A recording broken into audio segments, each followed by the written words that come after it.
عادل فين؟ عادل المرة دي في دبي. أنا جيت دبي النهاردة، قاعد فيها كام يوم، استكشف بقى دبي، صور في دبي. وأنا موجود حاليا في واحد من أهم وأكبر الفنادق الموجودة في دبي، وطبعا هو في العالم كله، مش محتاج إن أنا أتكلم عنه، وهو هيلتون. دبل تري باي هيلتون. أنا موجود حاليا في دبي. خلينا نشوف الفندق مع بعض. دبل تري باي هيلتون فندق من اكتر فنادق الروعه، موجود في منطقه الديره في دبي. سعره مميز جدا، وكل حاجه في الفندق اكتر من روعه. اول ما وصلت الفندق بكل بساطه دخلت على الريسبشن. طبعا الريسبشن رائع، الاستقبال كان اكتر من رائع، وكان الموضوع سلس جدا. دخلت عملت التشيك ان، خلصت كل حاجه بكل بساطه، وطلعت على غرفتي على طول.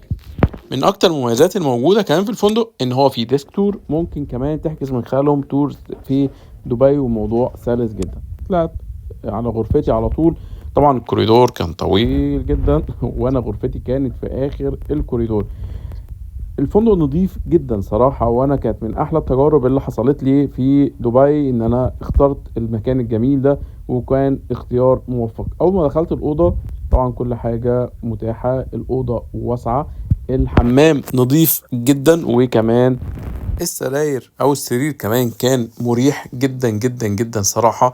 كانت انا المخده بالنسبه لي كانت من اهم العوامل، وهي والمرتبه. فتحس ان انت اول ما دخلت اوضه قعدت على السرير، حسيت لا انا عايز انام.